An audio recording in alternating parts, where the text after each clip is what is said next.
At a time of deep division in today's society, we must come together for humanity's sake. On Can We Talk 360, we strive to stimulate an authentic conversation on issues that affect all of us in an environment of tolerance.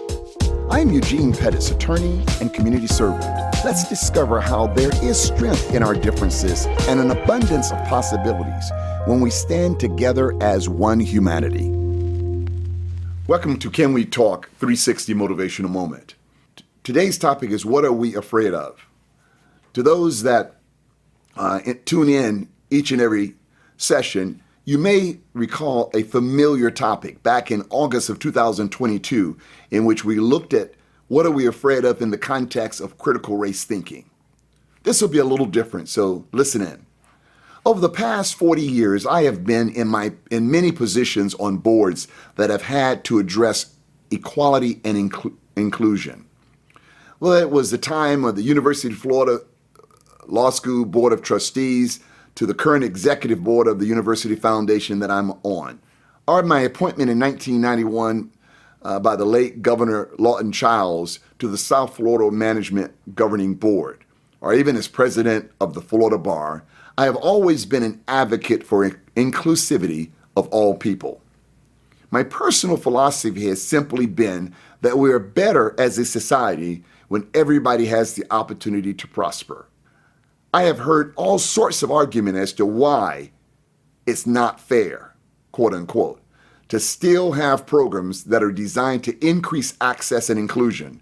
Some argue that such efforts of inclusivity is reverse discrimination. Others say they believe that enough has already been done for women and other minority populations. And still others admit, whether they admit it or not, fear that their position in society is being threatened. I have even heard of fatigue syndrome. But from my perspective, on the other side of the equation, I'm equally tired and fatigued of having to raise the issue in order to make sure there's access for all people. Interestingly, in all the positions that I have held during which I've had the opportunity to participate in making or influencing organizational policies, I have witnessed the organizations that recognize the need for intentional inclusion have always been strengthened by their efforts. There is no question that many of the diversity and inclusion efforts over the past 30 years in public and private sectors have increased more access for minorities. But the mission is nowhere finished. You only have to look at the facts and the statistics to see there is still a ways to go. Let's take a look. Let's start with education.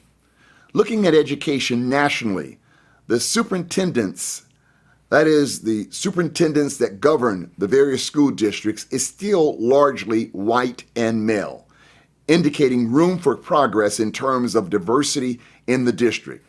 A recent survey showed that several data points indicated 89% of the superintendents identified as white in 2022 compared to 94 in 2012. So I guess there is a slight tick down, but still, at a minimum, nearly 90% of the superintendents in our country covering the various school districts in public schools are white males.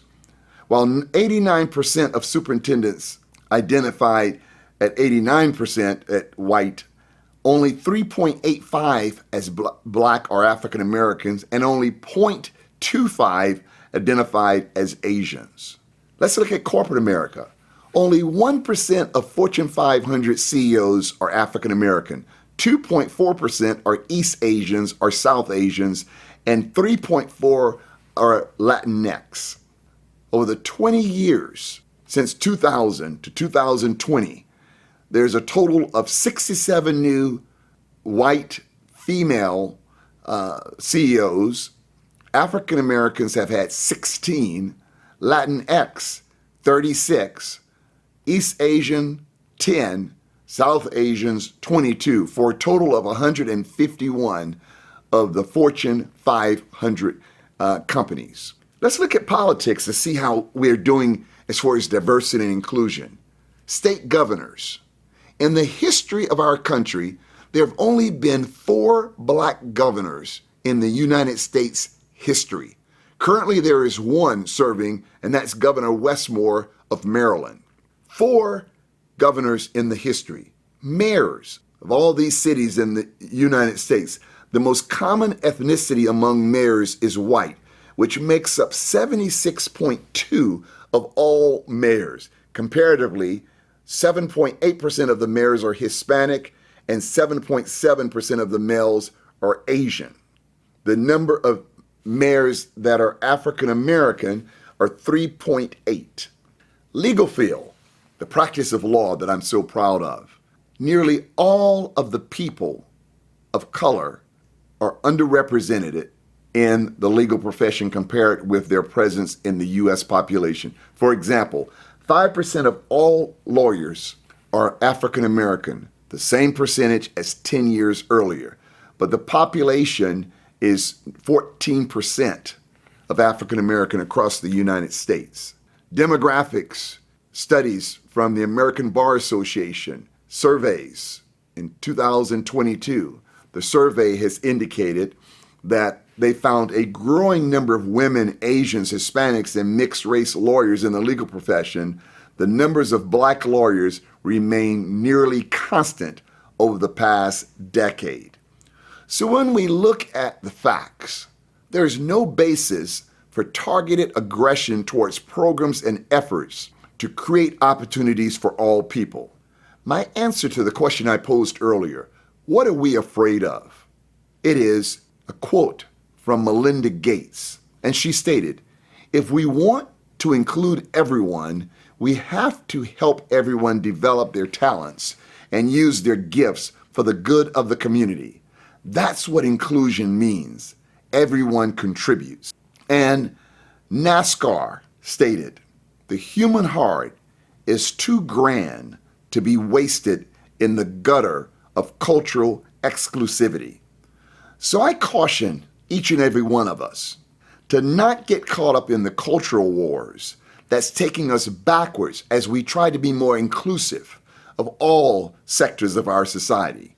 Because it's been proven time and time again that exclusivity is a negative for progress.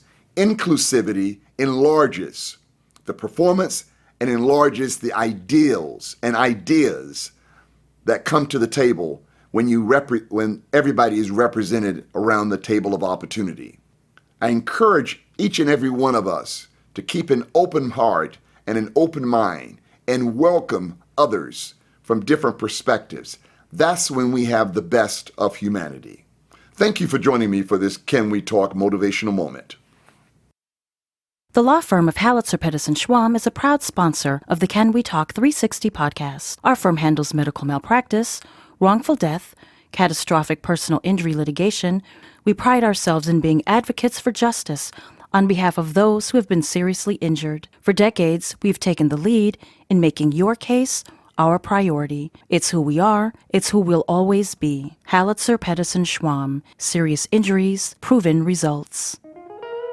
Thank you for listening to today's episode of Can We Talk 360.